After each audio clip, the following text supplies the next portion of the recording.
Halo sobat Book Reading 12 yang berbahagia. Jumpa lagi. Kita lanjutkan pembacaan buku kita, masih dengan buku Memaknai Kematian Agar Mati Menjadi Istirahat Paling Indah, karya Jalaluddin Rahmat. Bismillahirrahmanirrahim. Kita akan menggambarkan kematian Iradi dengan puisi Rumi lagi. Alkisah, seorang biduan menyanyikan lagu dalam pesta seorang penguasa Turki. Tetapi ia selalu menyanyikan kata tidak secara terus-menerus. Aku tidak tahu di kau apakah engkau bunga mawar, lilin, cemara, atau manusia. Aku tidak tahu apakah engkau rembulan atau berhala. Ia juga hanya mengatakan tidak untuk pertanyaan apapun. Bila ditanya dari mana ia berasal, ia menjawab, tidak dari Balkh, tidak dari Hart, tidak dari Baghdad, tidak dari Mosul, tidak dari Tiraz. Bila ia ditanya apa yang dimakannya pada waktu makan pagi, ia menjawab, tidak Qadid, tidak Sarid. Akhirnya orang Turki itu marah. Mengapa terus-menerus kau gumamkan ini? Sebab tujuanku tersembunyi, jawab sang biduan. Sebelum kau tolak semua penegasan, takkan kau gapai. Kulakukan nafi agar kucium wewangian isbat. Setelah kuplet itu, Rumi memberikan tafsiran hadis, mutu qabla anta mutu.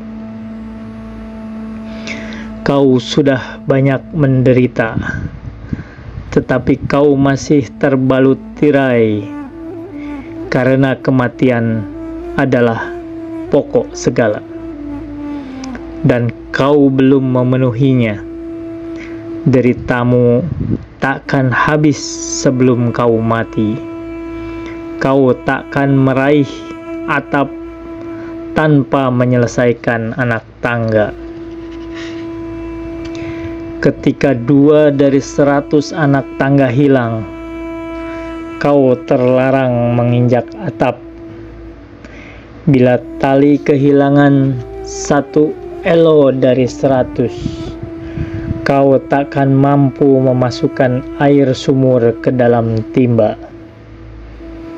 Hai Amir, kau takkan dapat menghancurkan perahu sebelum kau letakkan man terakhir.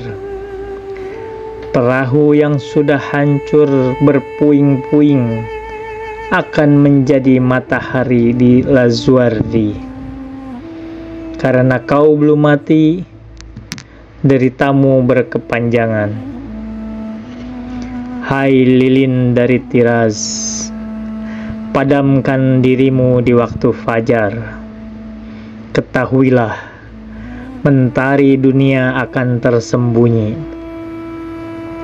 Sebelum gemintang bersembunyi, arahkan tombakmu pada dirimu, hancurkan dirimu, karena mata, tubuh, seperti kapas di telinga.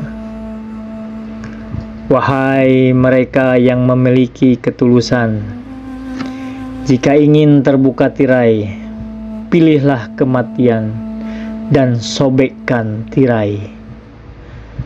Bukanlah kematian itu kau masuk ke kuburan. Kematian adalah perubahan untuk masuk ke dalam cahaya. Ketika manusia dewasa, matilah masa kecilnya. Ketika menjadi Rumi, lepaslah celupan habisinya. Ketika tanah menjadi emas, tak tersisa lagi tembikar. Ketika derita jadi bahagia, tak tersisa lagi duri nestapa. Dalam surah Al-Baqarah ayat 280, Allah berfirman, "Dan ingatlah ketika Ibrahim berkata, 'Ya Tuhanku, perlihatkanlah padaku bagaimana Engkau menghidupkan orang mati.' Allah berfirman, 'Belum yakinkah kamu?' Ibrahim menjawab, 'Aku telah meyakininya. Akan tetapi agar hatiku tetap mantap dengan imanku.' Allah berfirman, 'Kalau demikian, ambillah 4 ekor burung dan cincanglah semuanya olehmu. Lalu letakkan di atas tiap-tiap bukit satu bagian dari bagian-bagian itu. Kemudian panggillah mereka, niscaya mereka datang kepadamu dengan segera. Dan ketahuilah bahwa Allah Maha Perkasa lagi Maha Bijaksana." Ketika menafsirkan Quran surat Al-Baqarah ayat 260, Rumi menjelaskan bahwa kita hanya hidup kembali bila kita membunuh 4 ekor unggas yang mencerminkan diri kita atau egoisme kita.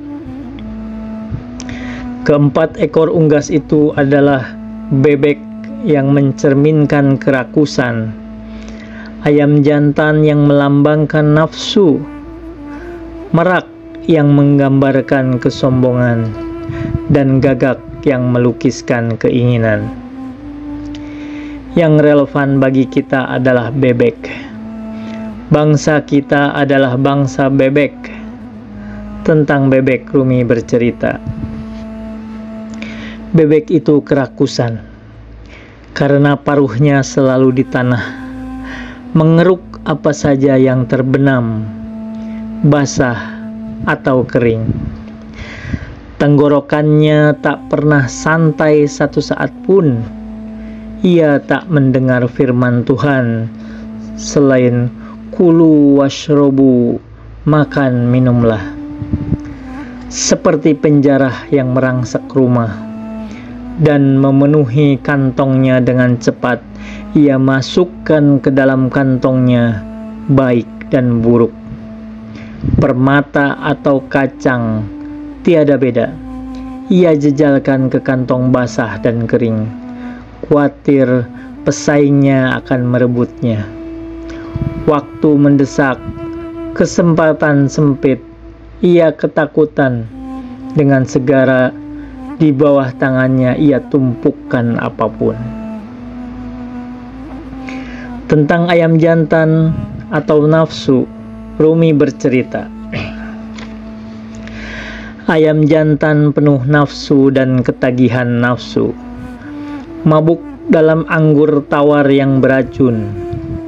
Sekiranya nafsu tidak diperlukan untuk melanjutkan penciptaan, wahai sang penuntut, Adam akan memandulkan dirinya sebab malu karenanya. Iblis terkutuk berkata kepada sang penegak keadilan, "Ku ingin jebakan perkasa untuk korbanku." Tuhan memperlihatkan kepadanya emas, perak, dan kawanan kuda. Seraya berkata, "Gunakan ini untuk merayu manusia." Iblis berteriak, "Hebat!" Tapi segera bibirnya mengering.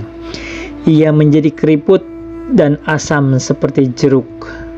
Lalu Tuhan menawarkan kepada si makhluk terkutuk emas dan mutiara dari perbendaharaannya yang tak terhingga.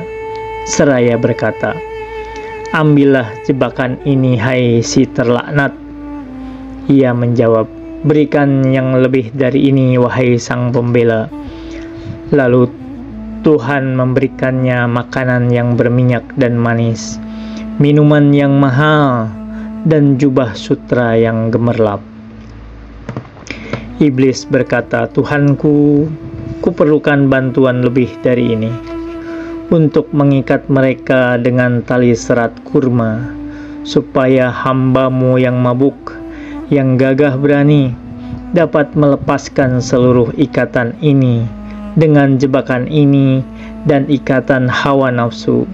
Orang suci dipisahkan dari orang durhaka. Aku ingin jebakan lain, duhai penguasa Arash. Jebakan cerdik perkasa yang membuat semua manusia binasa."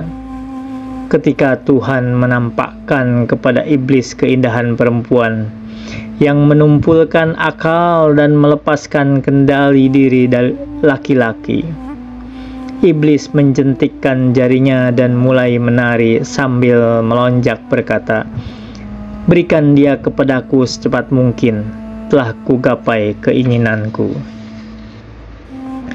Bagi iblis, cumbu rayu hawa nafsu bagaikan ungkapan kemuliaan ilahi yang menembus hijab yang tipis. Tentang burung merak atau kesombongan, Rumi bercerita, "Sekarang sampailah kita kepada merak berwarna ganda yang memamerkan dirinya demi kemasyhuran dan nama. Cita-citanya hanya merebut perhatian manusia, tak peduli baik buruk, hasil dan manfaatnya. Ia menangkap mangsanya dengan bodoh seperti jebakan. Mana mungkin jebakan mengetahui tujuan tindakan? Duhai saudaraku, kau angkat kawan-kawanmu dengan 200 tanda kasih sayang, lalu kau campakkan mereka. Inilah kegiatan sejak saat kelahiranmu, menangkap orang dengan jebakan cinta, dari upayamu mengejar orang dan memburu kemegahan. Apa manfaat yang kamu peroleh? Lihat dan renungkan. Hari-hari hidupmu telah berlalu dan malammu telah larut, dan kau juga masih sibuk mengejar-ngejar manusia. Ayo, buru orang dan lepaskan yang lain dari jebakan. Lalu kau kejar yang lain lagi seperti makhluk yang hina. Lalu kau lepaskan yang ini dan kau cari yang itu.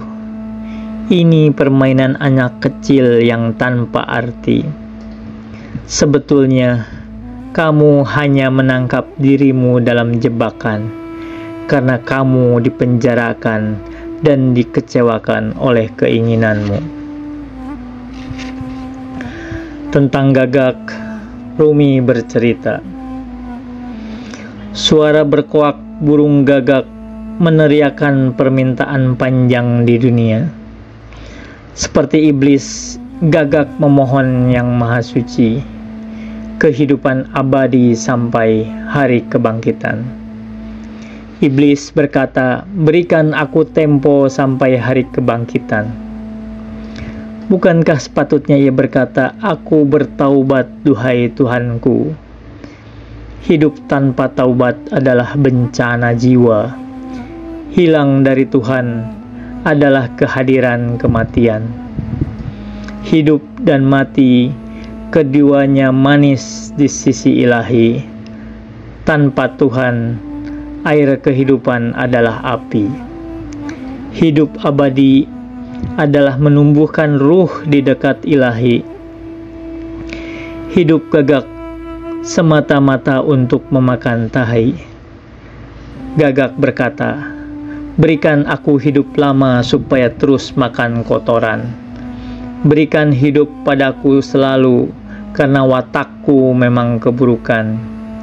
Sekiranya mulut kotor itu bukan pemakan bercak, ia akan berkata, "Selamatkan daku dari watak burung gagak." Wa ma taufiki illa billah, alaihi tawakkaltu wa ilaihi unib. Wassalamualaikum warahmatullahi wabarakatuh.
banget.